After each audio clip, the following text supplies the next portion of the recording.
दोस्तों कैसे आप लोग, आशा करते हैं लोग बहुत अच्छे होंगे। साथ आपको बता दें कि फिलहाल बिहार में भूमि सर्वे पर रोक के संबंध में काफी सारी चर्चा उठ रही है बार बार कि भाई से जो रोक है वो परमानेंटली लगा दी गई है, लेकिन ऐसा नहीं है। बात समझिएगा। आपने एक हेडलाइन सुनी होगी कि बिहार सरकार ने कुछ हिस्से यानी कुछ क्षेत्रों में क्या किया कि भूमि सर्वेक्षण पर अस्थायी रोक लगाई है। स्थायी रोक नहीं लगाई है, यह निर्णय कई कारणों से लिया गया है। क्यों? सर्वे करने वाले थे जो आते थे, आप लाठी डंडा लेके दौड़ा रहे हैं, वो चाहते कि वैसे हम नाप दें आपका, जो आपका हिस्सा आप ले लें, सरकार के हिस्सा वो सरकार को मिल जाए। लेकिन काफी सारे वैसे ऐसे परिवार भी जिन्होंने सरकारी जमीन पर वहां सब मकान बनाए रखे हैं। अब उनकी गलती नहीं है, गलती किसकी है?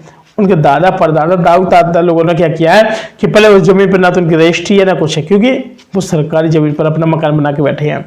अब भाई साहब उनको सोचना चाहिए था कि हमारे जो नाती पंथी होंगे, बात समझिएगा, उनको सोचना चाहिए था कि अगर हमने इतना जिंदगी जी लिया है, क्यों ना हम कुछ पैसे लगा करके कुछ खुद का ऐसा जमीन ले लें कि ताकि लोगों को समस्या नहीं आगे कि समय हमारे नाती लड़का पोते आने वाले कई वंशज पीढ़ी हैं उनको कोई समस्या ना हो। लेकिन नहीं, सरकार ने जो किया वो कोई गलत भी नहीं किया, लेकिन हाँ जो आपके दादा परदादा लोगों ने किया वो गलत किया। क्यों भाई? आपने जब बच्चे थे बेचारे, जब छोटे छोटे थे आप लोग, तो क्या हुआ कि वैसे आपके लिए किसी ने कुछ नहीं किया। लेकिन नहीं पे कह सकते हैं कि सरकार ने भी एक बहुत बड़ा किया।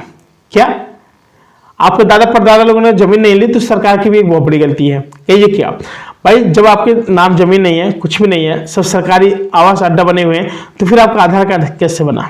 आपने इतनी बड़ी हायर एजुकेशन कैसे ली? आपके गांव से IAS PCS कैसे बनते हैं? आपका निवास कहाँ है? जब सरकार करे कि आपने हमारी जमीन पर बनाया, तो भाई साहब आपने आवास क्यों दिया, रहने के लिए क्यों दिया? आप ये सारे सवाल कीजिएगा। इसको कोर्ट तक लेके जाएंगे ना तो डेफिनेटली ये शायद फैसला आप लोगों के पक्ष में आ जाए और जिसका जहां मकान बना वो बना ही रह जाएगा। मैं आपको रियलिटी बता रहा हूँ। मैं क्यों कह रहा हूँ, सब्सक्राइब कर लीजिए। मैं आपको एक तरीका बता रहा हूँ क्या क्या कानूनी मुद्दे क्या क्या से इसमें काफी सारे सवाल उठ रहे हैं। सर्वे प्रक्रिया को लेकर के कई कानूनी विवाद उठ गए हैं, जिनके चलते इन्हें स्थगित भी किया गया। कुछ लोगों ने तो सर्वेक्षण के तरीकों को, प्रक्रिया की वैधता पे भी सवाल उठा दिए हैं और कह रहे हैं कि कई स्थानों पर स्थानीय लोगों ने भूमि सर्वे के दौरान आ रही दिक्कतों को लेकर के विरोध भी किया। काफी जगह ये विरोध भी हुआ है। ठीक है, अब आप ये बताइए, मान के चलो आपका जन्म हुआ कहीं पे, किसी भी जमीन पर हुआ, आज आपका जन्म हुआ, आपने किसको खिलाते हुए देखा? आपने, आपके जो माता पिता हैं आपको खिलाया, बड़ा किया, बचपन से पाला, हर चीज। एक समय बाद वो गुजर गए। अब क्या हुआ? मैं आपकी स्टोरी बता रहा हूं। अब आप किसी के माँ बाप बने, आपके लड़के बच्चे अपनी जिंदगी जिए, अब आपका इंतकाल हो गया, फिर आप खत्म हो गए या फिर आप दुनिया से चले गए हैं। अब आपके लड़के बच्चे शादी हुई, लड़का बच्चा हुआ, अब उनकी भी एक उम्र हो गई उस जाने लायक, अब ऐसा वो भी पधार गए हैं स्वर्ग के लिए। अब उनके लड़के बच्चे नाती पंथी है। अब उस नाती पंथी को क्या पता, क्या वहां 3-4 पीढ़ियां इससे रहती आ रही हैं, लेकिन अभी तक सरकार ने कोई ऐसा नियम लागू नहीं किया था। लेकिन आज ये फिर अचानक कर रहे हैं, तो फिर क्या है? कोई ना कोई तो वजह है। बात समझ रहे हैं? तो भाई इस वजह के चलते क्या हुआ है कि वहां से ये सारी जो चर्चा है ना बहुत ज्यादा ट्रेंड कर रही है। मैं आपको बता दूं, तो भाई फिर इससे फिर कैसे क्या बचा जाए, कैसे क्या किया जाए, क्या ना किया जाए। मैं आपको एक रियलिटी बात बता दूं भाई, ऐसा है अगर सरकार अगर सब कर रही है तो कुछ सोच समझ के कर रही है। वो चाह रहे कि भैया हम अपनी जमीन अपने वापसी ले लें। अब भाई सरकार की स्कीम जो आई है, फायदा उठाया, लैटरिंग बाथरूम सब कुछ चाहिए, सरकार ने पहले मकान बनवा दिए, फिर क्या गिरवा देगी?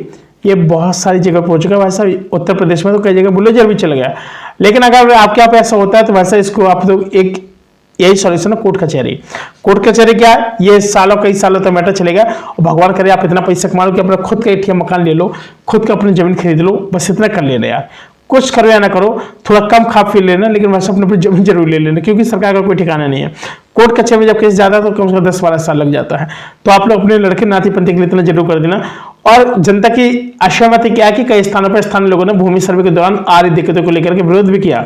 लोगों का कहना था कि उनके स्वामित्व को लेकर के काफी ज्यादा बात उठ रही थी। स्वामित्व के दस्तावेज सर्वे के परिणाम में भिन्नता देखने को मिल रही है, तो काफी सारी समस्या पैदा हो रही है। तो बात समझ रहे हैं? तो आप लोग इसको जल्दी से जल्दी सॉल्यूशन कराइए ताकि आप लोगों के साथ कोई ऐसी घटना न हो। मिलेंगे साथियों को नई वीडियो, तब तक के लिए नमस्कार।